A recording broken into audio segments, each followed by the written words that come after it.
Olá a todos, a paz do Senhor.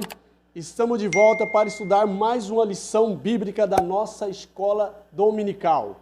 E hoje a lição de número 13, a última lição.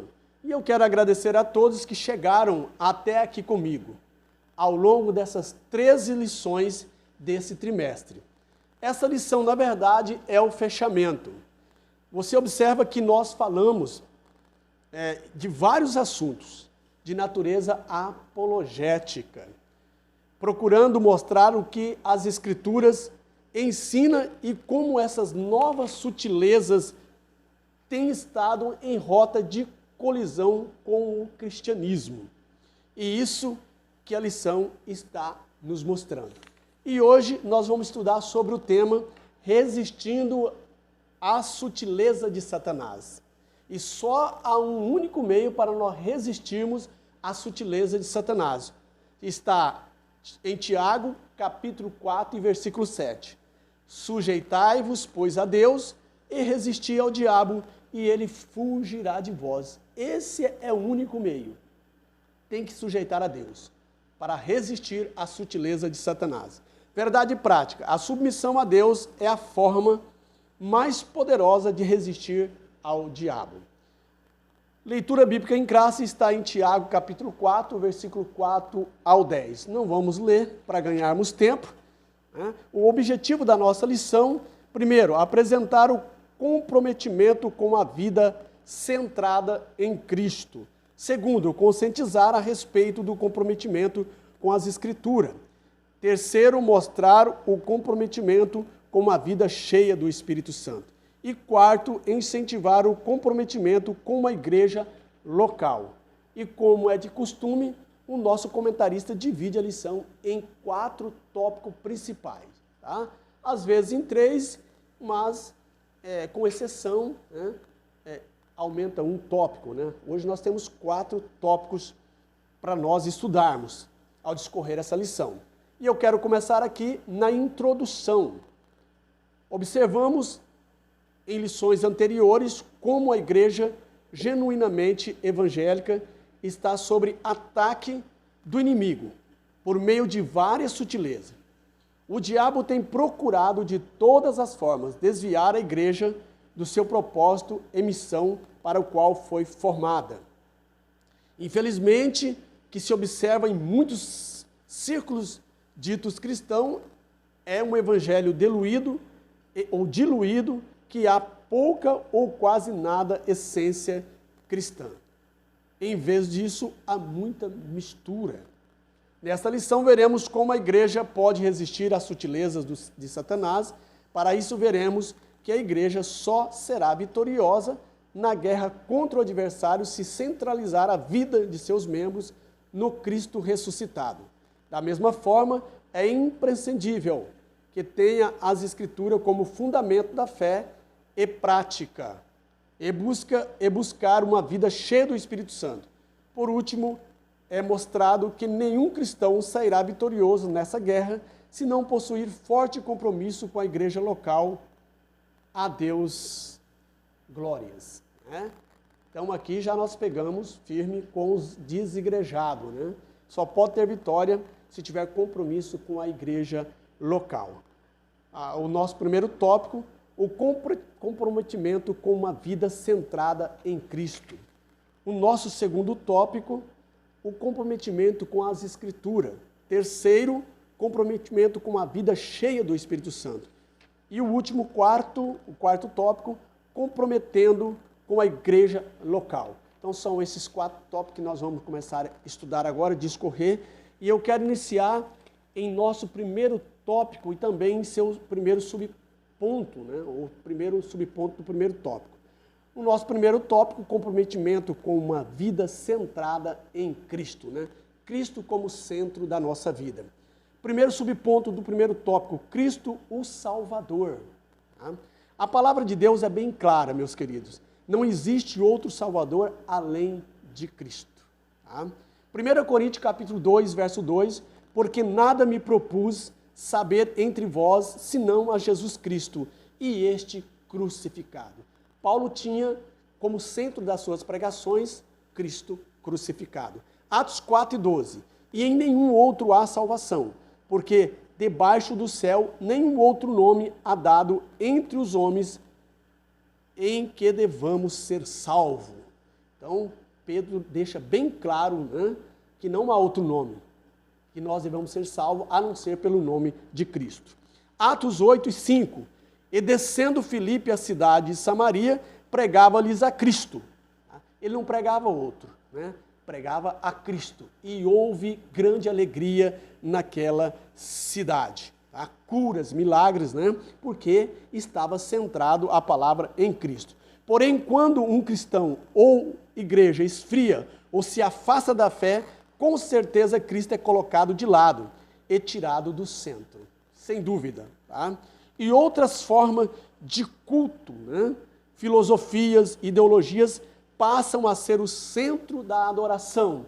Aí sim, a igreja está totalmente, né, desviada, fora daquilo que é objetivo, que é Jesus Cristo no centro. E nós temos vendo aí, prosperando em muitos lugares, o antropocentrismo, né? O endeusamento do homem. Mas a igreja de Cristo tem no seu centro a palavra e Cristo como o centro das suas pregações, ok? Avançando para o segundo subponto do primeiro tópico, Cristo o Senhor.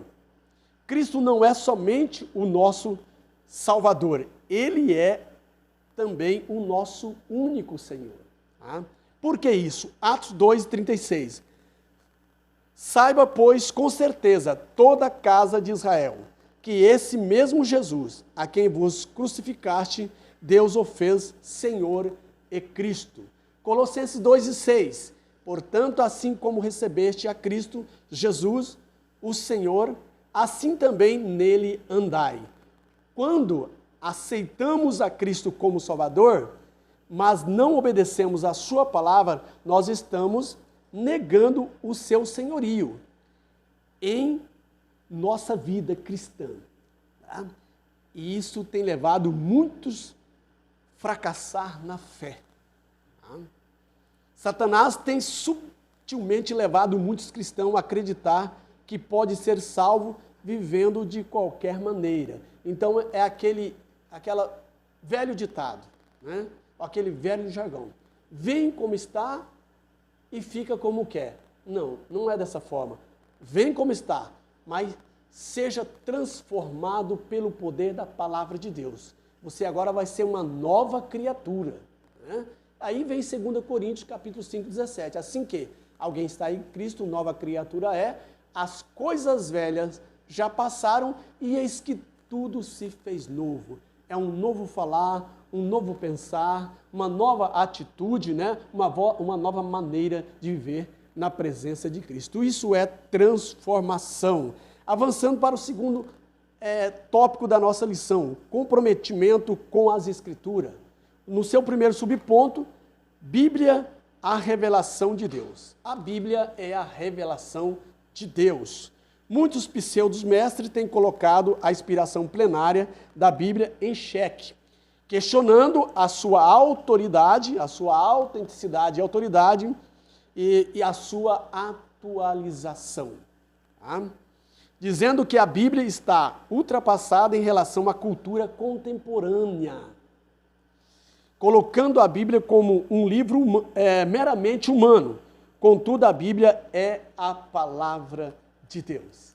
E é por ela que nós nos conduzimos, porque ela é a inspiração plena, é a revelação divina. Mateus 4:4. Mas Jesus lhe respondeu: está escrito, nem só de pão viverá o homem, mas de toda a palavra que sai da boca de Deus. Jesus falando com o próprio Satanás. A sutileza de Satanás para derrubar Jesus. Salmo 119 e verso 105. Lâmpada para os meus pés é a tua palavra e luz para o meu caminho. Quem anda direcionado pela palavra de Deus certamente não andará em trevas e nem tropeçará em lugares, né, que possa levar ele ao pecado. Não é a Bíblia que tem que estar submissa a nós, mas é nós que temos que nos submeter à palavra de Deus, sem dúvida. Tá? É nós. Não é ela que tem que estar submissa a nós, é a palavra de Deus que nós temos que submeter a ela, obedecendo a palavra do Senhor Jesus. Avançando para o segundo subponto, a Bíblia, regra de fé e conduta. Quando deixamos de crer na Bíblia como a nossa fonte de revelação, então ela deixa de ser a nossa regra de conduta e fé. Certamente, não tenha dúvida.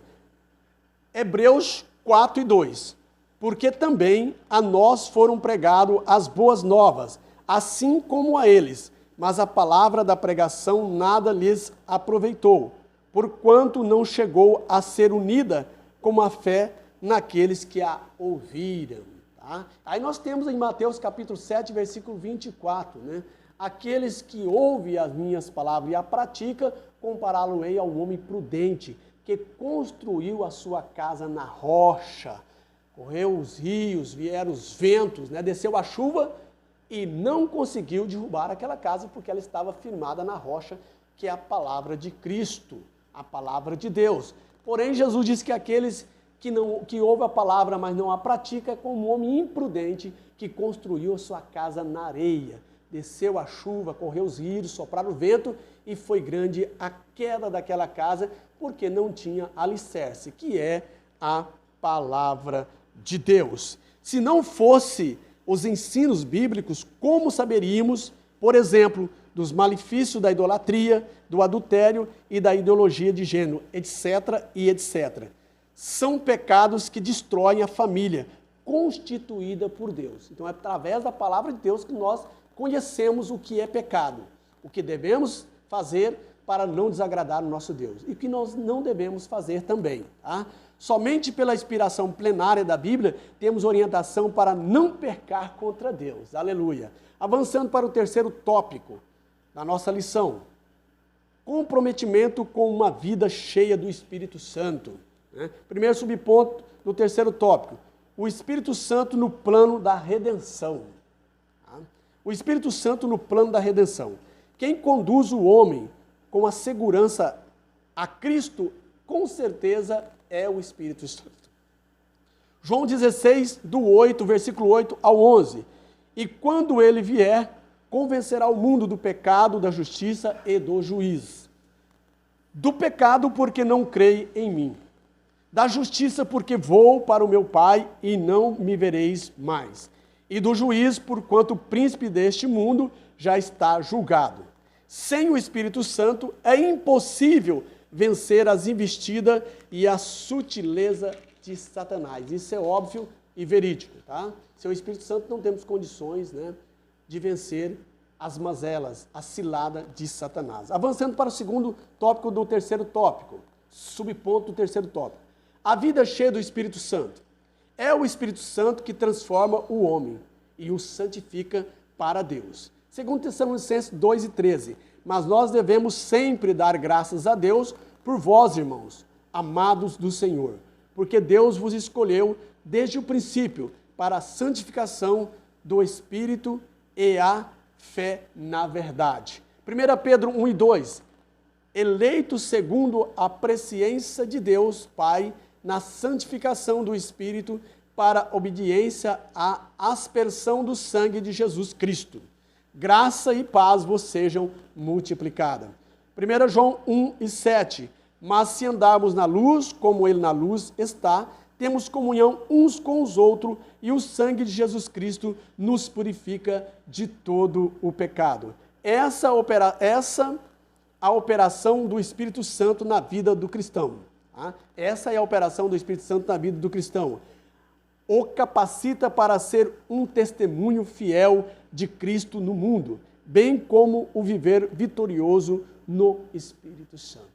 Então, é isso, né? Essa operação do Espírito Santo que capacita o cristão para viver fiel a Deus, né? A Cristo no mundo, e bem como viver vitorioso, tá? Só através do poder do Espírito Santo de Deus. Avançando para o nosso último e quarto tópico, comprometimento com a igreja local. Tá?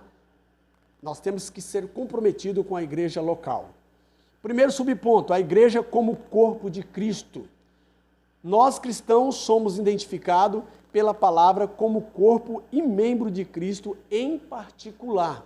Ensinamento do apóstolo Paulo. 1 Coríntios 12, 27. Ora, vós sois o corpo de Cristo, e individualmente os seus membros. 1 Coríntios 3, 16. Não sabeis vós que sois santuário de Deus e que o Espírito de Deus habita em vós? Paulo usa uma linguagem figurada para mostrar que assim como o membro do corpo humano, separado deste, pede a sua utilização, da mesma forma a igreja, separado de Cristo. Descartando assim a palavra desigrejado. Na verdade, esse termo é uma anomalia espiritual. Então, o desigrejado é uma anomalia espiritual, defeituoso, fora do corpo de Cristo. Não pode ser considerado como igreja, porque está fora do corpo de Cristo. Se torna uma anomalia, se torna defeituoso. Avançando para o segundo subponto do último tópico, do quarto. Segundo subponto, o lugar e a importância de cada membro na igreja. Tá? Aqui, jamais podemos confundir templo com igreja. Templo de alvenaria com igreja de Cristo. A igreja não é um prédio, ela é o corpo de Cristo, sem dúvida. Porém, a igreja se reúne no templo para comungar a sua unidade e fé em adoração a Cristo Jesus. Então, o templo serve para isso, ok?